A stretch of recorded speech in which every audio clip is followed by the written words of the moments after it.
프로젝트 Y3로 개발된 3세대 모델은 아이러니하게도 소나타2라는 이름으로 등장했습니다. 분명 세 번째 소나타지만 공식 차명을 소나타2로 결정한 것을 보면 확실히 현대차가 초대 소나타를 기억에서 지우고 싶어 했다는 것을 알 수 있죠. 직전 모델인 뉴 소나타와 비슷한 분위기를 풍기면서도 매끈한 유선형 바디가 시선을 사로잡는 소나타2의 외관은 당대 트렌드에 걸맞게 곡선을 적극 사용해 소나타라는 이름에 걸맞는 한층 더 우아한 스타일로 거듭났습니다. 보수적인 스타일과 주행 성능을 내세웠던 경쟁 모델들과 달리 날렵하면서도 부드러운 생김새는 주 타겟인 남성 소비자들은 물론 중후한 느낌의 부담을 느끼던 여성 소비자들까지 사로잡았죠. 독특했던 3스포크 휠 커버를 이번에도 적용했고 일자로 길게 이어진 이 강렬한 리어램프 덕분에 어렸을 때는 기아에서 수입해온 머큐리 세이브를 종종 헷갈려하곤 했어요. 많이 닮았죠? 여담으로 이 당시 현대차는 범퍼에 쓰인 플라스틱의 내구성이 약해 가벼운 충격에도 금이 가거나 아예 박살이 나는 경우가 허다했습니다. 특히 이 모델이랑 엘란트라가 유독 심했던 것 같아요. 얄쌍해 보이는 외관에 비해 실내는 기대 이상으로 넉넉했습니다. 각 그랜저와 플랫폼을 공유하던 전작처럼 앞서 출시된 2세대 뉴 그랜저의 플랫폼을 활용해 차체 크기, 특히 휠베이스를 크게 늘려 쾌적한 거주성을 제공했어요.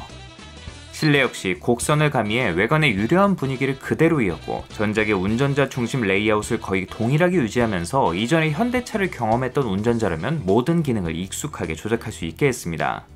이퀄라이저 오디오에는 비밀번호를 설정해 도난을 방지하는 독특한 기능이 들어있었다고 하네요. 경보 기능이 미흡했던 옛날에는 빈 차터리가 성행했고 규격화된 오디오 데크를 쉽게 털어가곤 했는데 그걸 막기 위해 비밀번호를 입력해야 오디오를 이용할 수 있게 한 것입니다. 다만 매 시동 시마다 귀찮게 비번을 풀어야 하니 불편하다는 반응이 많았고 이 비밀번호를 정작 오너들이 까먹는 바람에 못 듣는 분들도 종종 있었대요.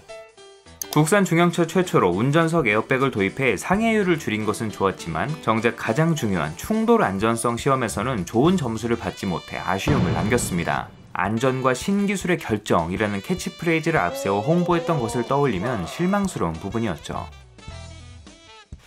파워트레인은 직전 모델의 것을 그대로 사용했지만 얼마 뒤 하이트림의 1.8 라인업에 신형 DOHC 엔진을 추가, 2.0 SOHC 엔진 못지않은 출력과 더 나은 연비를 제공하면서 합리적인 구성을 원하는 소비자들에게 환영받았습니다. 덕분에 가솔린 모델의 선택지만 4가지나 됐어요. DOHC 모델은 높은 RPM에서 제성능을 발휘하는 고회전형 엔진 설계로 레드존이 7000부터 RPM 게이지가 무려 9000까지 있었죠. 여기에 5단 수동 변속기를 기본으로 4단 자동 변속기가 옵션으로 제공됐고 ABS, 스포츠, 노멀 모드로 감쇄력을 조절하는 전자제어 서스펜션, 특히 후륜 멀티링크 서스펜션을 새롭게 적용해 승차감과 주행 안정성을 업그레이드한 것도 눈에 띄는 변화였습니다. 끝물인 1996년형에서는 전 트림의 안개등을 기본 장착하고 고급 트림인 GLS에 금장 엠블럼과 국화빵 모양의 전용 알루미늄 휠을 더한 골든팩을 추가, 남다른 느낌을 주기도 했어요. 좋은 상품성과 합리적인 가격으로 무장한 소나타2는 경제 호황을 등에 업고 그야말로 날개 돋친 듯 팔려나갔습니다. 1995년 한 해에만 무려 20만 대에 가까운 판매 실적을 달성, 이는 30년 가까이 지난 지금도 깨지지 않은 엄청난 대기록이었죠.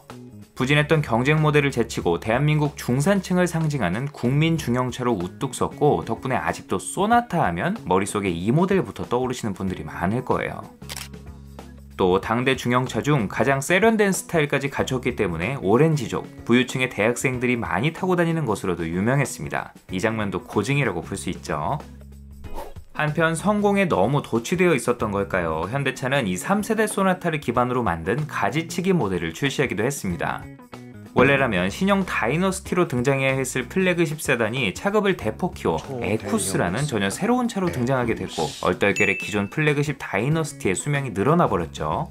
현대차에게는 소나타와 다이너스티 사이에 이 커다란 간극을 메울 새로운 고급차가 필요했고 그렇게 등장한 모델이 바로 고급 중형차 마르샤였습니다. 이번에도 소나타에서는 구경조차 할 수 없었던 각종 호화 사양으로 무장했고 주행 성능을 크게 보강해 타본 사람들마다 차는 좋다며 호평했지만 소비자의 니즈보다 회사의 니즈가 많이 반영된 이 차의 결과는 처참했습니다. 멀리 갈 필요도 없이 스텔라를 치장에 만든 초대 소나타로 실패의 쓴맛을 경험했는데 같은 전략을 사용한 차가 잘 될 리 만무했죠. 하지만 인간의 욕심은 끝이 없고 같은 실수를 반복하기 마련. 그래도 이 중형차와 대형차 사이의 고급 중형차 포지션을 포기할 수 없었던 현대차는 심기일전에 아예 소나타와 별도로 개발한 제대로 된 후속 모델을 준비했고, 그렇게 시작된 프로젝트 XG는 다들 아시는 그 차로 출시되어 성공적인 판매량을 기록했습니다. 출시 3년 후인 1996년에는 네 번째 모델 소나타 3가 출시됐습니다. 페이스리프트 모델이었지만 외관 디자인이 풀체인지급으로 달라졌고, 새로운 차체 컬러와 마르샤에 적용했던 여러 고급 장비가 도입되어 상품성을 개선한 것이 특징이었죠. ABS, 듀얼 에어백, 자동 변속기 같은 사양들이 호화 사양 취급을 받던 시절이 있었기 때문에 이렇게 자랑하듯 뒷유리에 새겨넣기도 했습니다.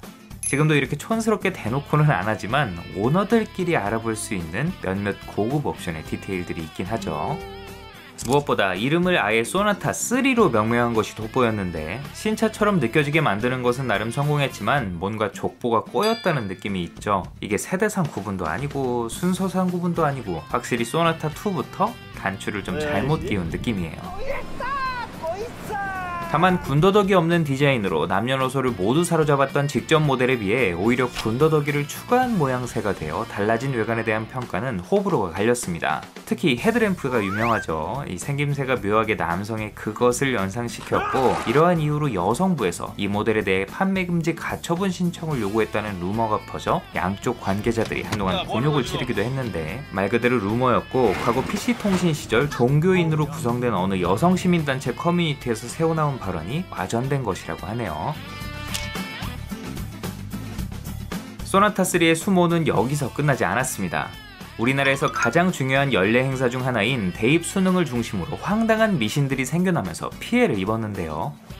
국산차 장려운동의 일환으로 차에 부착된 S와 자동차 등록증을 입학신청서와 함께 제출하면 엄청난 가산점을 준다거나, 소나타3의 S는 서울대, 로마 숫자로 표기된 3은 당시 수능 만점인 300을 의미한다며 떼어가는 등 멀쩡히 붙어있던 엠블럼을 훔쳐가는 일이 비일비재했습니다. 설상가상 한 줄로 연결된 일체형 레터링이 아닌 알파벳이 하나하나 분리된 형태였고, 손톱이나 핀셋으로도 손쉽게 떼어낼 수 있었기 때문에 남아나질 않았죠. 소나타뿐만 아니라 세피아, 다이너스티 등 S가 들어간 차량들이 피해를 입기도 했고, 어처구니 없는 이유로 수험생들의 표적이 된 오나타의 오너들이 현대차 측에 항의를 하기 시작하면서 결국 서비스 센터에 방문하면 이 잃어버린 엠블럼을 무료로 부착해줬다는 후문이 있습니다. 역시 틱톡 챌린지 같은 게 하루아침에 나온 게 아니네요. 어쨌든 이런 해프닝 덕분에 더 오랫동안 기억에 남아있는 모델이에요. 몰라보게 달라진 외관에 비해 실내의 변화는 미미했습니다. 대신 시리우스 엔진의 고질병이었던 누유를 개선했고, 미션이 자주 망가져 유리 미션이라는 별명이 붙었던 자동 변속기에 오일 쿨러를 추가해 내구도를 높이는 등 내실을 다져 전반적인 품질을 높이는 것에 집중했습니다. 전자식 자세 제어 장치 TCS를 추가해 주행 안정성에 도움을 준 것도 좋았죠. 97년 진행된 연식 변경 뉴 소나타 3부터는 새로운 디자인의 알루미늄 휠, 최고 등급 골드에 프로토 에어컨과 투톤 컬러 도색을 더해 고급감을 더했고, 현대차 창립 50주년을 기념해 전용 디자인 포인트를 더한 스페셜 에디션을 한정 판매하기도 했습니다. 참고로 이 모델부터 소나타 시리즈는 현대차 울산 공장이 아닌 소나타3의 생산과 함께 문을 연 지금의 충남 아산 공장에서 생산되기 시작했습니다. 주력 제품인 소나타, 그랜저와 세타, 람다 엔진, 또 전기차 아이오닉 6를 지금도 이곳에서 전담해서 생산하고 있죠. 3세대 소나타는 편의성과 주행 질감, 그 중에서도 디자인이 크게 개선되면서 수많은 중산층 가장들의 마음을 사로잡았습니다. 물론 경쟁사들도 가만히 있진 않았죠. 기아에서는 마츠다의 노하우를 반영한 새 중형차 크레도스를 투입해 매끈한 디자인과 날렵한 핸들링을 무기로 소나타를 위협했고, 이번에는 대우에서 주지에로의 손을 빌려 디자인한 유러피언 중형차 레간자를 투입하는 등 만만치 않은 경쟁사의 신형 모델들이 등장했음에도 중형차는 소나타라는 인식이 자리 잡으면서 1위 자리를 굳건히 지켜냈습니다. 페이스리프트 모델인 소나타3에서는 2만큼은 아니었지만 압도적인 네임밸류로 인기는 꾸준했죠.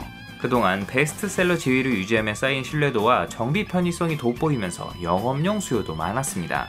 물론 해외 시장 성적은 여전히 우울했지만 그럼에도 판매량이 꾸준히 상승하고 있다는 데 의미가 있었죠. 덕분에 소나타 역사상 최초로 글로벌 누적 판매량 100만 대를 넘긴 모델이 됐어요.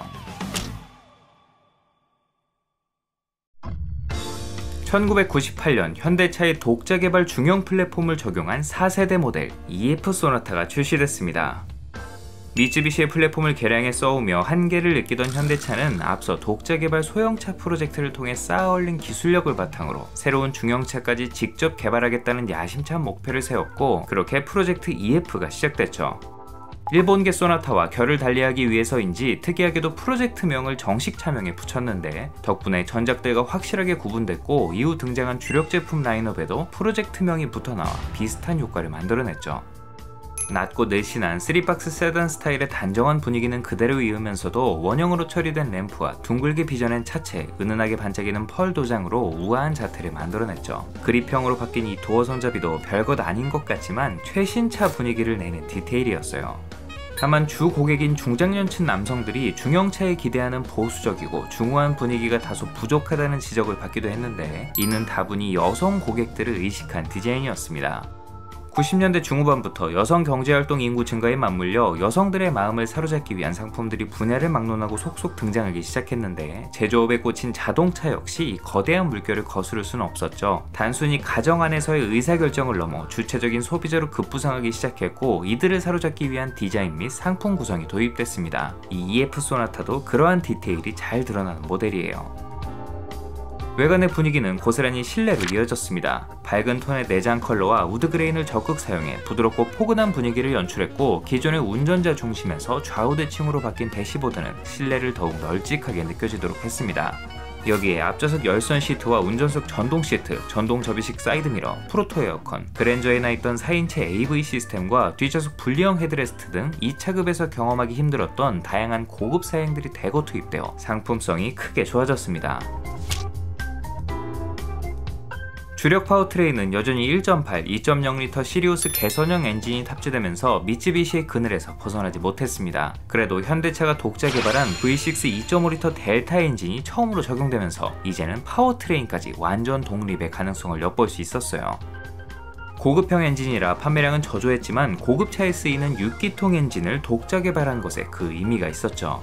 이 엔진은 이후 그랜저 XG와 수출형 모델에 두루두루 탑재되면서 효자 노릇을 톡톡히 했습니다.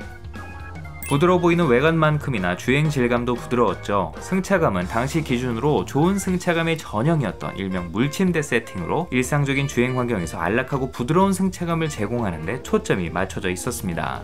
물론 그만큼 주행 안정성에서 손해를 보긴 했지만 고급차에 쓰이는 더블 위시본 서스펜션을 적용하고 사라졌던 전자제어 서스펜션을 다시금 옵션으로 마련하면서 균형을 맞췄죠. 충돌 안전성도 부드러워 낮은 점수를 받았다는 게 문제였습니다. 그건 무슨 소리야? 아무래도 첫 번째로 개발한 중형 플랫폼인 만큼 경량화와 강성에 대한 노하우가 부족해서인지 동급에서도 하위권에 머물게 되면서 판매량에 악영향을 미쳤죠. 이후 연식 변경을 통해 편의 장비를 최신화하고 램프의 색상 구성을 달리하는 등 소소한 업데이트를 거쳤고, 2000년에는 현대차가 2002년 한일 월드컵 공식 스폰서로 선정된 것을 기념 월드컵 스페셜 트림이 추가됐습니다. 다시금 유행하던 투톤 컬러와 전용 휠, 전용 레터링을 부착해 고급스럽게 꾸몄죠. 끝물인 2001년형 모델부터는 미쯔비시제 무단 변속기, 즉 CVT가 장착된 모델이 추가됐는데, 일반적인 토크 컨버터 방식의 자동 변속기와 달리 왠지 모를 헐거움과 이질감이 느껴지는 주행 감각과 잦은 고장, 비싼 수리비로 비슷한 시기에 CVT를 탑재했던 대우 마티즈와 더불어 국내 소비자들이 한동안 무단 변속기 PTSD에 시달리는데 혁혁한 공을 세웠죠.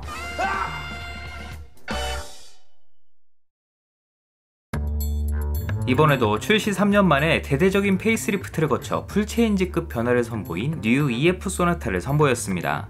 전작의 분위기를 떠올리기 힘들 만큼 인상이 확연하게 달라졌는데, 이에 맞춰 달라졌을 부품들과 금형 같은 제작 과정을 떠올리면 이 신차 시장에서 경쟁력을 확보하기 위한 현대차의 과감한 투자와 그걸 이뤄내는 기업 차원의 스피드가 일찍부터 세계 최고 수준이었다는 걸 짐작할 수 있죠. 물론 부작용도 분명 따라오지만 부드럽고 단아한 디자인으로 여성스러움이 돋보였던 전기형과 달리 묘한 디자인의 헤드램프, 더욱 커진 라디에이터 그릴, 크롬 몰딩 같은 각종 장식 요소를 추가하면서 이번에는 남성 소비자들에게 좋은 반응을 얻었습니다. 고급차에서나 볼 법한 HID 램프, 에스턴 마틴 스타일로 바뀐 이 리어 램프가 아주 근사했어요. 후면 레터링이 일체형으로 바뀌면서 더 이상 오나타가 되는 일도 없었고 서울대 진학률도 그대로였죠. 다만 전작의 차분한 분위기를 원했던 일부 소비자들은 현란한 전면부에 거부감을 느끼기도 했고, 헤드램프가 벤츠 C클래스를 연상케 해 해외에서는 가난한 자의 벤츠라는 놀림도 받았습니다. 이제 보니 구성이나 분위기가 묘하게 소나타 3와 비슷하네요. 실내에서도 변화를 체감할 수 있었습니다. 형제차인 기아 옵티마와 동일한 레이아웃을 적용한 실내는 우드 트림의 비율을 높이고 상단에 있던 공조장치 조작부를 하단으로 옮겨 더 깔끔하고 정돈된 분위기로 거듭났습니다. 수동 변속 모드를 제공하는 변속 레버와 공기청정기, 6개 스피커의 JBL 사운드 시스템을 포함한 5.8인치 VCD 내비게이션 등 여러 고급 사양을 상위 모델인 그랜저 XG와 공유하는 최신 사양으로 업그레이드한 것이 특징이었습니다. 나중에는 내비게이션과 차량 내 전화, 전용 웹 서비스 등을 제공하는 텔레매틱스 시스템 모젠을 적용하기도 했어요. 보닛 아래에도 의미 있는 변화가 있었습니다. 경제형 라인업인 1.8 모델과 2.0 LPG 모델이 기존 시리우스 엔진에서 독자 개발 베타 엔진으로 변경돼 이 모델부터 미쯔비시에 대한 의존도가 크게 줄어들었죠. 이 밖에 서스펜션 세팅을 손봐 여전히 부드러운 승차감을 제공하면서도 이전만큼 출렁이거나 허둥대진 않았어요. 출시 초에는 전작의 월드컵 트림이 그대로 이어져 시트와 C필러, 휠캡에 한일 월드컵 공식 로고를 새겼고, 이후 2003년형 모델부터는 가로 형태의 그릴과 본인세 부착된 전용 엠블럼, 리어 스포일러와 새로운 알루미늄 휠 등 더욱 고급스러운 분위기로 꾸며졌습니다. 조수석 에어백을 기본 장착해 승객 안전성을 높인 것도 좋은 부분이었죠. 이 무렵 소나타 브랜드 전체 누적 생산량 250만 대를 기념해 신설된 엘레강스 스페셜 트림은 화사한 분위기의 전용 베이지 인테리어와 자외선 차단 전면 유리, 1열 사이드 에어백, 핸드백 거리 등 여성 고객들을 위한 배려가 돋보였습니다.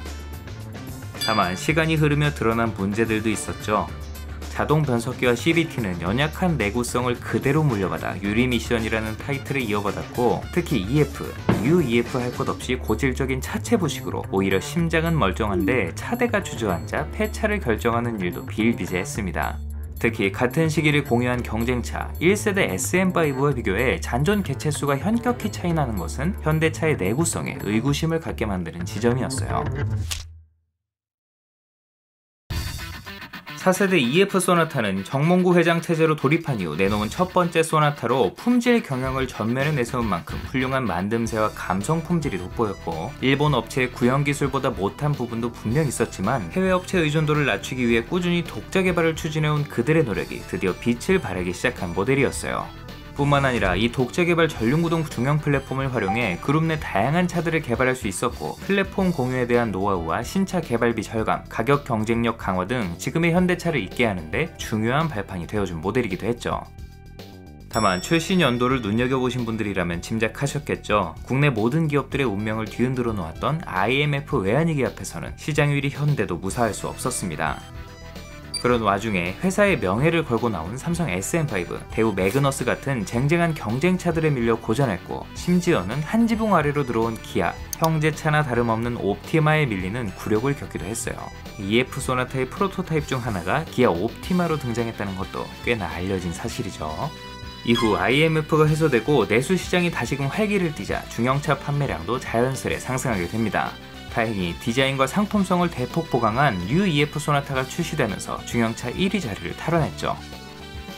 특히 오랫동안 두드려오던 해외 시장에서 반응이 나타나기 시작했습니다. 현대차 사상 최초로 북미의 권위 있는 소비자 매거진 컨슈머 리포트에서 소나타를 권장할 만한 차로 선정했고, 여전히 경쟁차에 비해 다소 부족하지만 가격을 감안하면 괜찮은 차라는 평가와 함께 해외 판매량도 눈에 띄게 증가했습니다. 과거 엑셀 시절부터 발목을 잡았던 값싸고 조악한 차라는 이미지에서 조악한이 빠진 정도였지만 이것만 해도 괄목할 만한 성과였죠. 글로벌 시장에서 이 4세대 모델만 무려 160만 대가 넘게 팔려나갔어요.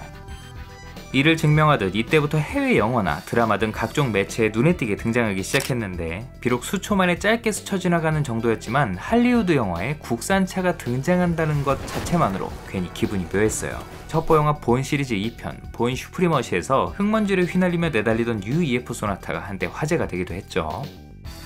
여담으로 중국 시장에서는 뉴 EF부터 아예 현지에서 직접 생산했고, 엘란타라로 판매되어 인기를 끈 아반떼 XD와 함께 준수한 성적을 기록했습니다.